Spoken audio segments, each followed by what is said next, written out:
Welcome back to On the Rise as Canada is set to face Guatemala in the Concacaf Gold Cup quarterfinals. Coming up against the true Cinderella story of the Gold Cup this year in Guatemala, who are on a high and riding confidence after knocking out one of the big boys in CONCACAF in the Reggae Boys, Jamaica, and are now set to face Canada in a great chance in the knockout stage, which will be a very exciting game between Guatemala and Canada. But we're going to break it down, guys, giving you guys my thoughts and predictions in the lead up to this match and what test Guatemala will give to this Canadian men's national team. Before we get into it, guys, drop into the comments, let me know your thoughts and predictions in the lead up to the match. Smash that like button as well as hit that sub button as we move closer to 700 subscribers. But this is a very exciting game from a lot of standpoints. Canada is coming off a very good group stage in some perspective. They got the job done, getting 7 points. Yes, they didn't collect all 9, but it was still a very professional group stage from the Canadian men's national team while only having their manager on the touchline for only one game. While dealing with stuff off the pitch with Jesse Marsh almost getting a longer suspension, dealing with injuries to Ali Ahmed and Jonathan Osorio, Canada managed to battle through adversity, getting 7 points, single-handedly battering their best team in their group in Honduras, the only side that truly wanted to play football to some extent.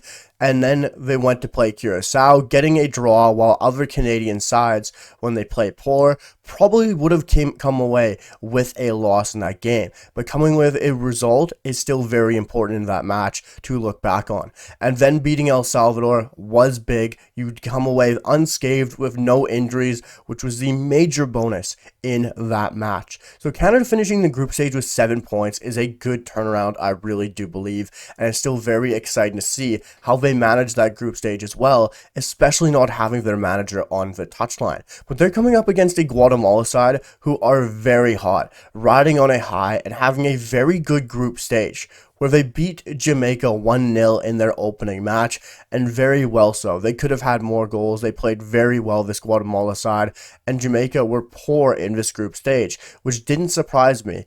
But Guatemala still managed to get past a bigger nation within CONCACAF who was always expected to come second in this group. But Guatemala managed to sneak through in second, and following that Jamaican game where they lost 1-0, they went on to lose to Panama 1-0. In my opinion, the best side so far in CONCACAF in this tournament is Panama, and Guatemala arguably could have gotten a result against Panama as they lost 1-0, and then the final day, a 3-2 win against Guadeloupe, which was a very exciting game going end to end.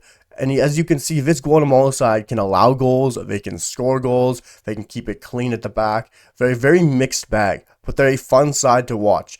And they're going to pose a very interesting threat because both these sides like to play on transition, especially the Guatemalan side. It's going to be hot potato. You take the ball, we'll hit you on transition. You have the ball, we don't want it, we'll hit you on transition. It's going to go back and forth to who really wants to break the opposition down, because of course Canada doesn't like to break down a low block. Guatemala isn't a big club isn't a big nation who love to break down a low block either. So it'll be very interesting to see throughout this match and the patterns of play who takes the ball, who takes initiative, who wants to break down the opposition, which obviously it more than likely will be Canada. Canada will be the side who more than likely collects the ball, who wants to get on the ball, who wants to try to create something in this game, being the bigger nation, being the nation with better and more quality footballers, which is nothing against Guatemala, but it's just a fact. And it wouldn't surprise me if Canada's the side who picks up the ball and tries to play with that initiative to go out there and break down the low block. And this is a game where, yes, some supporters might think Guatemala is going to play similarly to El Salvador, which they won't. This is a Guatemalan side who likes to play with an edge, who likes to be a bit physical, but they're good in possession. They can hold the ball well, but also can hit you in transition very dangerously. They did it well against Jamaica. They did it well against Panama. And against Guadeloupe, it was a basketball match going back and forth, which is why it was 3-2. This is a Guatemalan team that can really be a big challenge for Canada, which is why I really believe in the quarterfinals, Canada against Guatemala will be the most entertaining, will be the biggest and best game to watch through all 4 matchups, especially from a neutral perspective. I think it'll be a more interesting game than a Mexico-Saudi. I think it'll be a more interesting game against than a Honduras-Panama. I just think this game has all the ingredients, especially with the way both teams set up and want to play, to be very exciting. I think there's going to be goals in this game. It wouldn't surprise me if this is a 3-2 Canada win or a 3-1 Canada win. I'm not going to get cocky and run away with the scoreline because Guatemala is a good side. They deserve the respect, and their FIFA World Ranking right now currently does not reflect how good this nation actually is, because right now they sit at 106, but picking up 2 wins in the group stage will massively boost their coefficient. So do not look at their FIFA World Ranking right now, because that doesn't reflect how good this Guatemala side truly is. And if you want to look at head-to-head, Canada has only played Guatemala twice in their history, which is crazy to think of, only playing a CONCACAF nation twice, but they only have, having 1 win for Canada, 1 draw, and of course, no wins for Guatemala, as they faced each other back in 2015, where Canada took a 1-0 victory, and their most recent performance against Guatemala was a 0-0 draw back in the Gold Cup in 2023, where John Herdman had a horrible group stage with this Canadian men's national team, and they finished second behind Guatemala.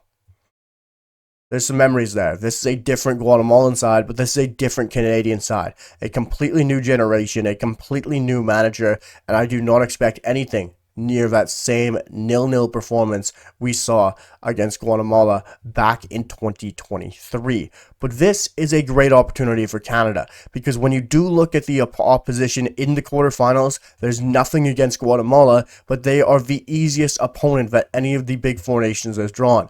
Yes, you could look at Honduras against Panama, but Honduras still have that edge and can still ride the confidence and momentum that they're coming off with, and they have better attackers in Luis Palma, Kyoto, in my opinion, than Guatemala. But also, you look at Saudi Arabia, they pose a decent and interesting test against Mexico, and Costa Rica is a major test against the United States men's national team. So it'll be very interesting to see how Canada can fare against Guatemala. I think it's like a very good test, but I think it's one that, let's not kid ourselves, Canada should be able to get past, and with their best team out there, with Jesse Marsch back on the touchline, I really expect Canada to get past them. And it's no disrespect to Guatemala, because they're a young up-and-coming nation. They're playing some great football. But Canada, where they're at, where they're wanting to win this tournament, should be going out there and dealing with Guatemala. Not relatively easily, but it should be a good game where Canada can get past Guatemala, and it'll be a fun game to watch. But we're going to break down the lineup, guys, giving you my predictions, because I think it'll be a very interesting lineup selection from Jesse Marsch. And we're going to start with the goalkeeper, because in net, I think it is the most obvious choice right now, especially where they're playing, on who will start in goal, as Dane St. Clair is going to be my goalkeeper who starts for Jesse Marsch against Guatemala in the quarterfinals. And this is just a no-brainer. Dane St. Clair got 2 games in the group stage. He got the most difficult game against Honduras, and then he got tested against Curacao. And yes, at times he looked shaky throughout the group stage when had faced chances, adversity, and everything around that. But that game against Curacao, he wouldn't have let that goal in if it didn't get deflected by Zorhan Basong. I'm not saying Basong shouldn't have made that tackle, but Dane would have had that covered. And yes, Dane made some other mistakes at times, but he still played well for this Canadian men's national team. He's the goalie on form for club as well. And the big factor around this is Dane St. Clair is playing at home. He's playing in his club's home stadium in Minnesota, and this is a game where he will feel comfortable. He'll be in his own goal. He'll feel right at home in his own dressing room. While Guatemala is going to have a major supporter section there, Dane St. Clair is going to be able to brush it off, as well as most of this Canadian men's national team. And moving on to the back line, because this is a very exciting back line for the Canadian men's national team. From right to left, it's Alistair Johnston, Luc de Fougerolles, Derek Cornelius, and Richie Larea.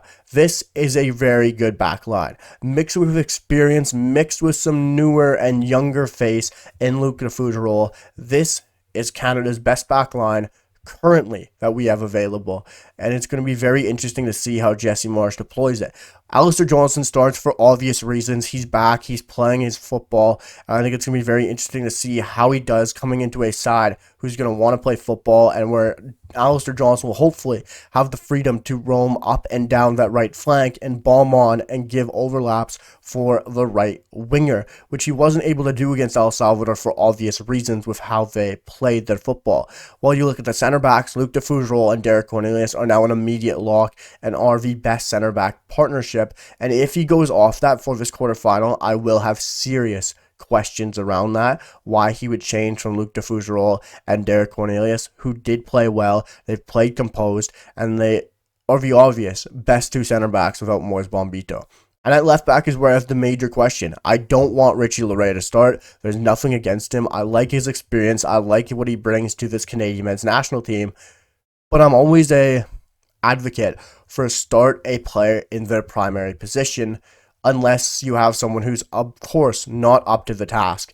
And when you have someone like Zorhan Basong on the bench, who is a out-and-out left back, who's played very well for the Canadian men's national team when given his opportunity, give him a start, give him his chance to play. So in my opinion, I would start Zorhan Basong over Richie Laryea, but I expect Richie Laryea to start at left back.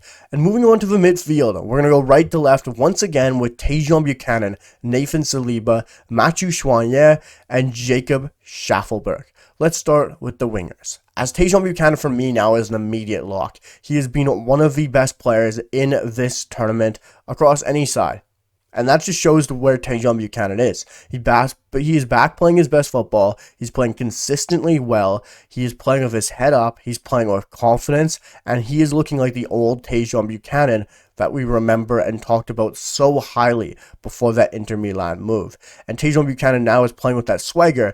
And I really expect him to continue that into the Concacaf Gold Cup quarterfinals. And he is now a lock for me in this Canadian men's national team. And Jacob Schaffelberg is a very interesting choice. I think he is one of the ones that Jesse Marsch is boys. I think that is one of his players. Every manager has his players. Richie Laryea, Tanya Lawase, and Jacob Schaffelberg seem to be some of Jesse Marsch's players.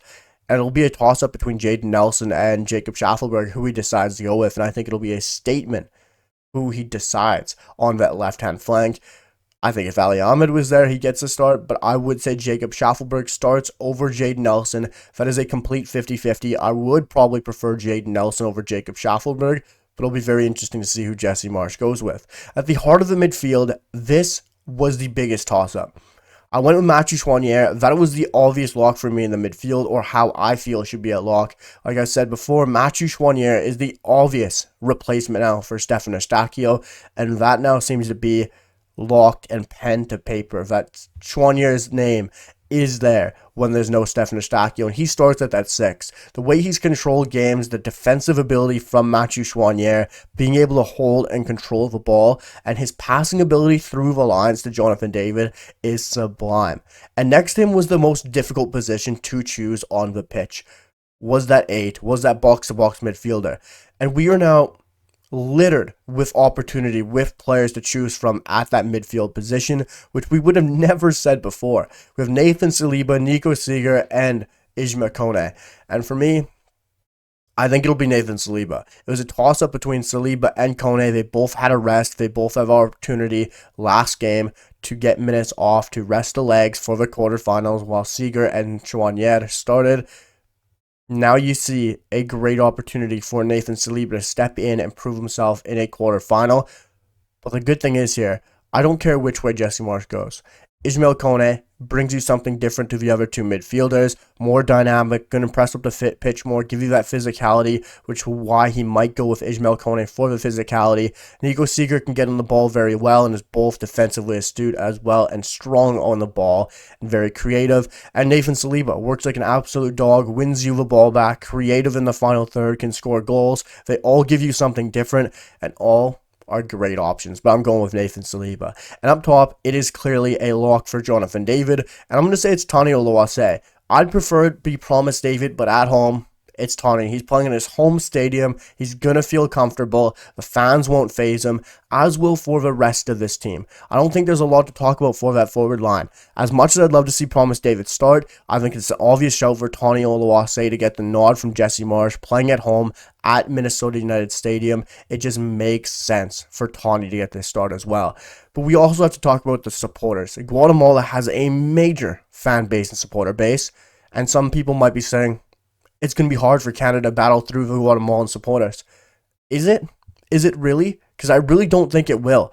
Because Canada's been at Copa America. We've had these conversations before. Canada's been in friendlies in France, in a packed Bordeaux stadium, in the Netherlands, in a packed stadium there. Not really the most hostile situations, but you're against a complete away fan base. You go to Copa America, you're against fans who aren't on your side at all. Packed stadiums who weren't supporting you, against Argentina and against Peru, against Chile.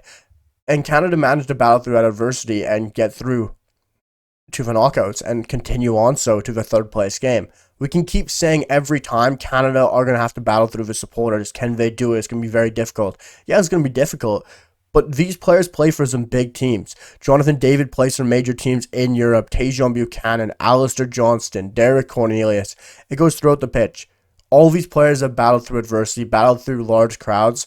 So Guatemalan supporters will be a major factor throughout this game, but I don't think anymore it's as big of a factor as it used to be for this Canadian men's national team.